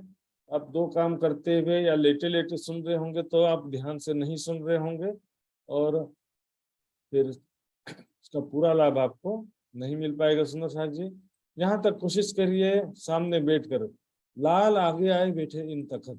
लालदास जी चर्चा सुनते समय प्राणनाथ जी के तखत के ठीक सामने आकर के बैठ जाते थे। पीछे बैठने वालों को ध्यान से सुनाई नहीं देता। स्कूल में भी देखो पीछे जो बैठते हैं सारे बुद्धू लोग बैठते हैं पीछे, आगे बैठना है। आगे बैठने का मतलब क्या, जूम में अपने डिवाइस के सामने बैठना है, यही तखत है। यहाँ पर तो यही तखत हो गया ना। तो लाल आगे बैठे इन मोबाइल ऐसा चौपाई हो जाएगा। फिर कितना इंपॉर्टेंट प्रसंग है देखिए, तफसीर हुसैनी में से कायमुल्लाह ने सबसे पहले पढ़ा इन्ना इंजुलना सूरत। तो सूरत का नाम तो सूरह कद्र है। सूरह कद्र की पहली आयत है इन्ना अंजलनाहु फी लैलतिल कद्री, अर्थात बेशक हमने इस कुरान पाक को शब कद्र में नाज़िल किया। शब कद्र लैलतुल कद्र एक ही बात है। शब का मतलब भी रात होता है, लैल का मतलब भी रात होता है। तो लैलतुल कद्र में फरिश्ते में अपने रब के हुक्म से उतरते हैं, उसमें लिखा हुआ है कि शब कद्र यानी शर्फ इज्जत वाली रात, उसमें जो कोई इबादत करता है वो मोअज्जिद और मुशर्रफ हो जाता है। अर्थात ये इबादत की रात है, बंदगी करने की रात है। 11वीं सदी का या कयामत का जो ये समय है जिसमें हम बैठे हैं, इसमें जो इबादत करता है, परमात्मा का ध्यान करता है, वो श्रेष्ठ हो जाता है, पूजनीय हो जाता है, सम्माननीय हो जाता है। कद्र की रात बेहतर है, 1000 महीने से बेहतर है। उसमें बनी इसराइल के योद्धा ने 1000 महीने युद्ध किया। यहाँ पर बनी इसराइल के योद्धा की बात है, इसराइल ने युद्ध किया ऐसा नहीं कह रहे। यहाँ पर ये लोग क्या बोलते हैं, देवचंद जी इसराइल, ऐसा अर्थ घटा देते हैं। देवचंद जी इसराइल है, यहाँ पर देव इसराइल ने युद्ध किया ऐसा लिखा होता तो ठीक था। यहाँ पर कह रहे बनी इसराइल ने, यानी इसराइल के वंशज। यहाँ पर यहूदियों की को भी बनी इसराइल कहते हैं, और यहूदी का अनुवाद बातिनी मायने में हिंदू लिखा होता है जगह जगह। इस प्रकार हिंदुओं में जो ब्रह्म मुनि आए हैं, तो उसमें जो ब्रह्म मुनियों के जो एक सरदार श्यामा जी हैं, उन्होंने 2 तनों में, वो भी एक तन में नहीं, देवचंद जी और मेहराज ठाकुर दोनों तन मिला करके 1000 महीने से ज्यादा समय तक धर्म युद्ध किया। व्याख्या में ऐसा हो जाता देखिए। ये तफसीर हुसैनी व्याख्या में सिर्फ अर्थ नहीं लिखा होता, इधर उधर से इसमें चर्चा कर रहा हूं ना, वैसे व्याख्या हो जाता है। कद्र की रात बेहतर है 1000 महीने से, और उस रात को फरिश्ते रूहें समेत जमीन पर आते हैं खुदा से हुक्म से एक बड़े काम को, उन पर सलामती है, परेशानी, सभी परेशानियों से शब कद्र की सुबह होने तक खुदा की सलामती रहती, खुदा उनकी हिफाजत करता है। यदि ये रात्रि दुनिया की रात्रि नहीं है। मैंने बताया था अभी थोड़ी देर पहले मीर जी शेख जी के किस्से में भी यही बात बताया मैंने कि ये रात्रि जो है दुनिया की रात्रि नहीं है, बल्कि दुनिया के हजारों माह से बेहतर कहा गया है। अनेकों रात्रि इसके अंतर्गत आ जाते हैं। 1000 महीने से बेहतर 83 वर्ष 4 महीना तो 1000 के महीने के होते हैं। उससे भी ज्यादा समय 11वीं 12वीं सदी का है, जिस फानी दुनिया में फरिश्ते रूह हैं खेल देखने के लिए अवतरित हुए हैं। इसके 3 तकरार कहेंगे, ब्रज, रास और जागनी 3 भाग हैं। इसके पश्चात कायमुल्लाह पढ़ते हैं इन्ना आतेना सूरत। तो इसका भी सूरत का नाम क्या है? सूरह कौसर नाम है, ध्यान देंगे। इन्ना आतेना सूरत का नाम नहीं है, लेकिन इसकी पहली आयत है इन्ना आतेना, इन्ना आतेना कल कौसर, यानी बेशक हमने आपको कौसर अता की। कौसर यानी हौजे कौसर भी कहते हैं और नहरे कौसर भी लिखा है। तो नहरे कौसर का मतलब जमुना जी होता है, हौजे कौसर मतलब ताल होता है, हौज कौसर ताल। हमने तुमको कौसर अता फरमाया है। जिब्रील से पूछा मोहम्मद साहब ने कि नहर क्या? ये नहरे कौसर है, और क्या इसके किनारे याकूत, मोती और जमरंद के खेमे थे। ये सब चिड़िया मैंने उस नहर के किनारे देखी, और वो पानी दूध से ज्यादा सफेद था, खुशबू उसकी अंबर कस्तूरी से बेहतर है, और उस हौज का पानी सितारों की तरह रोशन है। दूसरे एक हदीस में है कि व्याख्या में ना हदीसों का रेफरेंस वो इधर से उधर से प्रमाण बहुत लिखा होता है। तो कह रहे हैं कौसर के किनारे जवाहरात से जड़ी थे, उसकी खाक में मस्क से ज्यादा खुशबू, बर्फ से ज्यादा सफेदी है। इस हौज का पानी जो पिएगा कभी प्यासा नहीं रहेगा, वो अखंड हो जाएगा, मोक्ष प्राप्त कर लेगा। तो ध्यान में इस हौज को सर तालाब का पानी पी लेगा।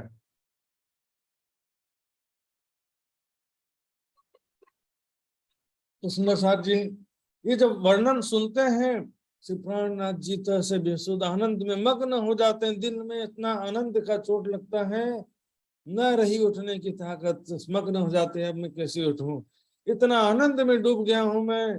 3 रोज अलग सेज से उठ ना सके, तक 3 दिन तक सुनते रहे, और सुनाओ कायमुल्ला, और सुनाओ, सुनते रहे। कई लोग बोलेंगे मात्र 2 आयतें तो हैं और 12 रुपये हकीकत के ज्यादा नहीं लिखे, तो 3 दिन तक क्या सुनते रहे? इसी 2 सूरह को, छोटे छोटे तो सूरह हैं, इन्हीं को 3 दिन तक सुनते रहे पढ़ना जी, यदि और नहीं लिखा है तो। 3 दिन तक नहीं उठ सके, इतना उनको आनंद आया। सब सुंदर साथ को चिट्ठी भी लिखा, ये तो मोमिनों की वारसी जाके हके पकड़े हाथ, ये तो मोमिनों की वारिस, कुरान ग्रंथ हमारा है, ये तो हमारे लिए कुरान ग्रंथ आया है, ये दुनिया वालों के लिए नहीं। दुनिया को तो उसका बातिनी मायना भी नहीं मालूम है। अहल किताब मतलब उसके वारिस हम ही हैं, उत्तराधिकारी हम हैं। जब सब सुंदर साथ को चिट्ठी लिखते हैं, उदयपुर और सूरत सभी जगह चिट्ठी लिखते हैं, ये चिट्ठी सुना होगा, सनंद ग्रंथ में आता है, सुनियो भीम मुकुंद जी उद्धव के सौ श्याम, हम पाती पढ़ी मोहम्मद की सपाई हकीकत धाम। हमने सुनियो भीम जी मुकुंद जी उदयपुर में चिट्ठी लिखा उद्धव के सौ श्याम, हमने मोहम्मद साहब की पाती यानी कुरान की व्याख्या तफसीर हुसैनी को पढ़ा है, अपने घर की इशारत और न समझे सब पाई हकीकत धाम। हमारे सब सारी हमारी परम धाम की यहाँ पर बातें मिलती हैं, और हमारे घर की इशारे तो और कौन समझेगा? कोई और तो समझे जो दूसरा हो, जो परम धाम से आया हो तो परम धाम की बातें समझेगा ना, दूसरा कौन समझेगा? हमारी सारी बातें लिखी हैं सुंदर साहब जी। इन समय नौतनपुरी से आए पहुंचे प्रेमदास, डिस्टर्ब करने के लिए 3 लोग आ गए बीच में, बिहारी जी के 3 साथी। इतना अच्छा कुरान का प्रसंग बीच में प्रसंग आ जाता है सुंदर साहब जी, थोड़ा डिस्टर्ब तो करता है लेकिन लेना पड़ेगा। तो नौतनपुरी से 3 सुंदर साथ आते हैं, नाग जी, संग जी, प्रेम जी। किस लिए? किन भाई को चर्चा सुनने को लागी नहीं, सुनाने को लागी। आए प्रमोद ने किया सब्बे लय बुझावनों पर से कि देवचंद जी और गादीपति बिहारी जी पर श्रद्धा रखो, प्राणनाथ जी पर श्रद्धा मत रखो। प्राणनाथ जी किसके शिष्य हैं? देवचंद जी के तो शिष्य है ना।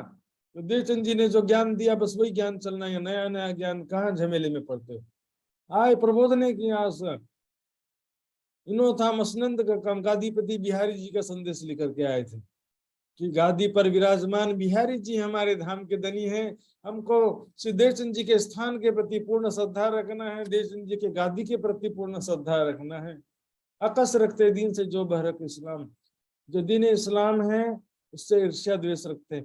आज भी सुंदर साथ जी वाणी में कोई बोलता है वाणी में से कुरान की चुपाइयां निकाल दो, कुरान की बातों का चर्चा मत किया करो। क्यों ना करें भाई? राणा जी ने क्या कहा, एक हिंदू लड़े मुझसो दूजे शरीयत मुसलमान, अब मैं पाई सिफत मोहम्मद की छोड़ो नहीं फुरकान। ना मोहम्मद को मैं छोड़ूंगा ना कुरान को छोड़ूंगा। प्राणनाथ जी ने कह दिया, चाहे हिंदू लड़े चाहे मुसलमान लड़े। सुंदर साथ में अपनी भंसना है। और क्या होता है, आर्य समाज जी की विचारधारा का प्रचार करते सुंदर साथ।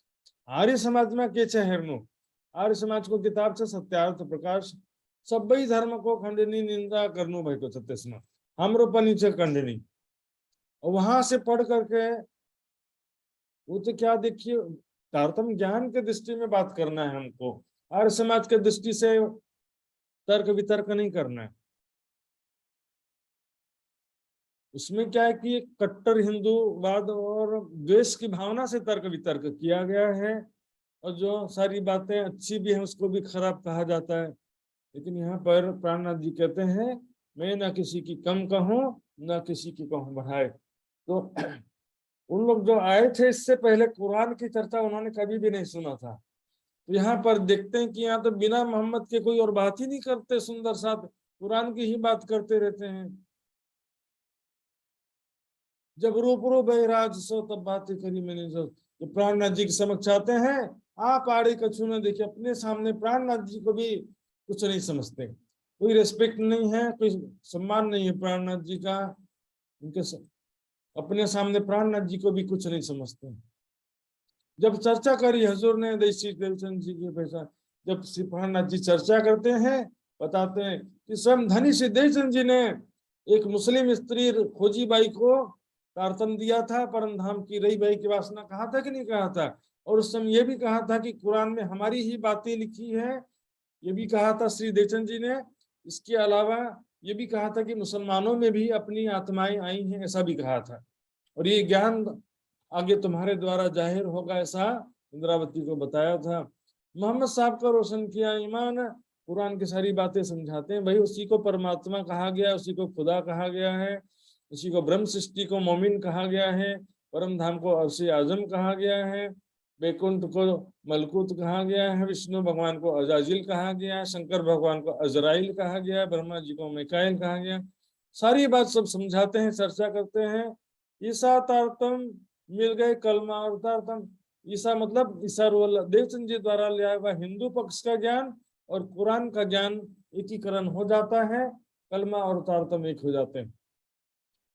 तो भागा दिल का कुफर, हृदय में जो संशय था वो सारा दूर हो गया। नाग जी सन्निधि प्रेम जी को सारी बात समझ में आने लगी। हे सुकन जब राज ने बड़ा देखिया, जो प्राणनाथ जी जोश से परिपूर्ण ऐसी चर्चा करते हैं जिससे श्री देवचंद जी भी वैसी चर्चा करते थे। तेहज वाणी ने तेहज चर्चा, तो इन्होंने समझ गए कि श्री देवचंद जी यहीं पर इनके तन में विराजमान है। उन्होंने देखा, ऐसा नहीं कह रहे, बाद में कहते हैं कि हमने श्री देवचंद जी को तो देखें, मतलब देखते हैं कि यहाँ पर आपके तन में ही बिल्कुल श्री देवचंद जी विराजमान होकर चर्चा कर रहे हैं, ऐसा अनुभव कर रहे हैं। देखने का मतलब हर जगह देखना नहीं होता है, देखो दिल विचार के, दिल में विचार करके देखो। देखने का मतलब यहाँ पर क्या है, दिल में विचार करके देखो, निष्कर्ष निकालो। खुदा एक मोहम्मद द्वारा हमको रह न सका, उनको विश्वास हो जाता है, खुदा और मोहम्मद के ऊपर विश्वास हो जाता है। और कहते हैं हम भी सब साथ को लिखेंगे सुकन। उसे लास्ट प्रसंग सुंदर साथ जी अंतिम प्रसंग है, 5-10 मिनट से ज्यादा नहीं लगेगा आज। सब सुंदर साथ को हम भी चिट्ठी लिखेंगे कि अब तक हम भूले हुए थे, अब हमको पहचान हो गई है कि धनी श्री देवचंद जी को हमने यहीं पर अनुभव किया है, ऐसे चिट्ठी लिखते हैं। तुम भी ईमान ले आओ, जो कोई हो जित, जो कोई जहां भी सुंदर साथ है वो भी इस बात पर विश्वास करना कि श्री जयचंद जी स्वयं इनके तन में विराजमान होकर चर्चा कर रहे हैं। इन भाग सब सात को पाती लिखी बनाए, सबको चिट्ठी लिख देते हैं। 22 दिन तक यहाँ पर रहते हैं। प्रेमदास जी देखते हैं कि ये बाकी जो दो जने हैं, नाग जी और संग जी, ये लोग सामने तो बोलते हैं, हे प्राणनाथ जी हम आपके ऊपर विश्वास ले आए हैं। अकेले में क्या बोलते हैं, बात तो सही है लेकिन बिहारी जी भी हमारे धाम के धनी हैं, वो भी चाहिए, ये भी चाहिए।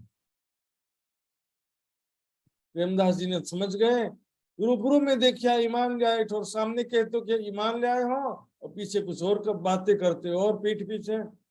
तो प्रेमदास जी प्राणनाथ जी के चरणों में रह जाते हैं। नाग जी और संग जी वापस बिहारी जी के पास वापस लौटने के लिए निकलते हैं। रास्ते में जैसे यहाँ से निकले, और भी जो ईमान था शैतान ने छीन लिया, और जहां भी सुंदर साथ से मिलते थे दोगली बात करते थे। हमने कहा था कि प्राणनाथ जी के अंदर ही धनी श्री देवचंद जी विराजमान है, चर्चा करते हैं, वैसे ही चर्चा करते हैं। लेकिन गादीपति बिहारी जी भी, उस स्थान का भी महत्व है, साक्षात धनी देवचंद जी ने लीला किया है, उस गादी पर विराजमान बिहारी जी को भी हम छोड़ सकते नहीं है, नहीं छोड़ सकते। आज भी वही समस्या है, गादीपतियों को नहीं छोड़ सकते। स्थानवाद, व्यक्तिवाद, गादीवाद से भी बड़ी समस्या है अभी। पहले तो सिर्फ गादीपति होते थे, अभी गुरुवाद, व्यक्तिवाद, स्थानवाद इतना चल गया है। बोले इस स्थान से जुड़े हुए ही विद्वान हैं, दूसरे स्थान से जो जुड़े हैं वो विद्वान नहीं है। तब बिहारी जी के पास पहुंचते हैं, नौतनपुरी पहुंचे अपने मित्र के पास। मित्र मतलब बिहारी जी उनके प्रिय थे, प्रिय व्यक्ति के पास पहुंचते हैं और कहते हैं, हे धामधनी बिहारी जी, हम तो सिर्फ देवचंद जी पर ही श्रद्धा रखते हैं, देवचंद जी को ही मानते हैं, लेकिन हमने अनुभव किया है कि श्री देवचंद जी उन्हीं के ही अंदर विराजमान हैं और स्वयं उनके तन में विराजमान होकर चर्चा कर रहे हैं। अर्थात देवचंद जी विराजमान का मतलब क्या, श्री देवचंद जी के तन में जो शक्ति थी, श्यामन जी के आत्मा और राज जी का आवेश, वो यहाँ पर अब मेहराज ठाकुर के तन में विराजमान है। और एक दिन करण का सौंपया उनको काम, सारी दुनिया को एक धर्म करने का कार्य उनको सौंपा है। जी, एक धर्म करने का मतलब ये नहीं कि सब निजान संप्रदाय में आ जाए। जब सबको ज्ञान मिल जाएगा तो धर्म का नाम क्या होगा बताइए? सारी दुनिया जब एक होगी तो धर्म का नाम क्या होगा? उस एक धर्म का नाम क्या होगा? हिंदुओं के हिसाब से निजानंद संप्रदाय, मुसलमानों के हिसाब से दीन इस्लाम, और ईसाइयों के हिसाब से क्रिश्चनी नाम रहेगा। जो नाम बदलने वाला नहीं है। अपनी अपनी में समझे सब, जुदा ना रहे कोई अब, अपनी अपनी में समझेंगे सब, कोई जुदा रहेगा नहीं। सुना साहब, छोड़ के बेर मिले सब प्यार, सो भया सकल में जय जयकार। आपस में जात पात ना भात, कोई एक खान पान एक गन, खाए पिए सब मिलके बंदगी एक कसम। तो जब उन्होंने कहा कि हमने श्री देवचंद जी को महाराज जी के अंदर, प्राणनाथ जी के अंदर ही विराजमान अनुभव किया है, बिहारी जी नाराज हो जाते हैं। तो जाओ प्राणनाथ जी को ला करके यहाँ गादी पर बैठा दो, मुझे नहीं बैठना, तुम्हारा धाम धनी नहीं बनना मुझे, मैं जा रहा हूँ। ऐसा करके उठ करके भागने लगते हैं, न रहो पास तुम्हारे। ऐसा करके बिहारी जी नाराज होकर के दौड़ने लगते हैं, जंगल की तरफ भागने लगते हैं। सब सुंदर साथ पीछे पीछे भाग रहे हैं। बिहारी जी रुकिए, माफ कर दीजिए, अब दोबारा ऐसा नहीं कहेंगे बिहारी जी, धामधनी बिहारी जी, आप जैसा बोलोगे वैसा करेंगे, नाराज मत होइए। पीछे पीछे दौड़ते हैं। बिहारी जी जंगल में जाकर एक पेड़ के नीचे 3 दिन तक बैठे रहे, वापस ही नहीं आए 3 दिन तक, इतना नाराज हो गया, बच्चे के जैसे बिल्कुल। लास्ट में कहा मेरी बात मानोगे तो तब मैं वापस आऊंगा, सब जगह चिट्ठी लिखो वापस कि धामधनी है बिहारी जी है, प्राणनाथ जी धामधनी नहीं है। तो दोबारा चिट्ठी लिखा सुंदर साथ ने। पहली चिट्ठी क्या लिखा था कि प्राणनाथ जी के स्वरूप में ही धनी श्री देवचंद जी विराजमान है, सब कोई इन पर विश्वास लाओ, ऐसा लिखा था। अब क्या लिखते हैं, मत कोई लियायो ईमान तरफ श्री जी साहब जी, श्री प्राणनाथ जी पर, श्री जी साहब जी पर कोई ईमान मत लाओ। दोबारा सबको चिट्ठी लिखते हैं। सुंदर साहब जी ये किस्सा ईद का कहिया जो आया दरमियान बीच में किस्सा आ गया था, यहाँ पर लिख दिया। श्री महामत के सुनो साध जी तुम, जो तुम में भी तक हमारी हुई बीती हुई बातें सुंदर साध जी, हमारी अपनी बातें, वो उस समय भी बीत रहा था, आज भी बीत रहा है, हमारे ऊपर आज भी ऐसी घटनाएं होती हैं। आज भी प्रणामी सुंदर साथ पहुंच जाते हैं हमारी सभा में भड़काने के लिए, बहकाने के लिए। खेचम खेच चलता रहता है ना प्रणामी निजानंद जी, गादीपति व्यक्तिवाद स्थानवाद में आज भी सुंदर साथ लिखते हैं। कोई ज्ञान सच कह रहा कि झूठ कह रहा, इससे कोई मतलब नहीं होता है। बस देखेंगे इतना बड़ा स्थान से कहा जा रहा है, बस देखेंगे। और कोई ऐसा इतना भी अच्छा सामान दोगे नहीं, परख ही नहीं है सुंदर साथ को। नकली सामान के दुकान में भीड़ ज्यादा है और अच्छे सामान के दुकान में भीड़ ही नहीं है। ऊंचा दुकान फीका पकवान, दुकान तो ठूला चरामरो सजा कर एकदम सजा कर रखा है दुकान, लेकिन मिठाई डुप्लीकेट। और एक आदमी अच्छा सामान दे रहा है लेकिन छोटा दुकान है, उसके पास वो आता ही नहीं है कोई खरीदने में। श्री महामत के सुनो साधु जी तो तुम में भी तक लिखी लो महफूज में तुम्हारे ताले हैं। तुम्हारे भाग्य में संघर्ष लिखा है, संघर्ष तो करना पड़ेगा, लेकिन तुम्हारे भाग्य में ही मात्र राज्य मात्र तुम्हारे ही भाग्य में है। दुनिया वालों के भाग्य में राज्य का ज्ञान, राज्य की मेहर, राज्य का प्रेम, राज्य का निस्बत संबंध हमारा जो है ये दुनिया वालों को प्राप्त नहीं है। सुंदर साथ जी राज्य की अपार मेहर है। तो सुंदर साथ जी यहाँ पर ये आज का प्रसंग पूरा होता है। अब कल हम सुनेंगे किस प्रकार अब कयामत की सातों निशानियां क्या क्या हैं। कयामत की सातों निशानियां वाणी के अनुसार आपने सुना भी होगा, कुरान और हदीसों के प्रमाण से मैं सातों निशानियां कल बताऊंगा। और इस प्रकार सुंदर साथ जी अब और ज्यादा रिस्क लेकर के प्रचार प्रसार करने लगते हैं और ज्यादा जोर शोर से प्रयास करते हैं उमंग उत्साह के साथ में। वो प्रसंग सारा हम कल सुनेंगे। आइए चौपाई दोहराते हैं। बोलो श्री प्राणनाथ प्यारे की जय। जय। श्री महामत कहे सुनो साथ जी, श्री महामत कहे सुनो साथ जी, जो तुम में भी तक जो तुम में बिता कर लिखी लो महफूज में, लिखी लो मुझ में तुम्हारे ताले हक, तुम्हारे ताले हक, तुम्हारे ताले हक। तुम्हारे ताले हक। बोलो श्री प्राणनाथ प्यारी की जय, धाम के धनी की जय, सर्व सुंदर साथ की जय। राम जी सुंदर साथ जी व्हाट्सएप ग्रुप में जरूर नोट्स और क्विज देख लेंगे। जो क्विज में प्रश्न का जवाब नहीं आता है तो थोड़ा देर रुक करके पहले नोट्स में देख लो, फिर जवाब देंगे तो ज्यादा अच्छा है। अनुमान से जवाब दे देंगे तो बहुत सारा जवाब गलत हो जाता है। इसलिए एक बार कम से कम जो प्रश्न है वही जा करके देख लें, बाकी पूरा नहीं पढ़ना है तो पूरा भले मत पढ़ो, लेकिन जितना जरूरी है उसको देख करके क्विज सबमिट करेंगे तो सबको अच्छा लाभ होगा।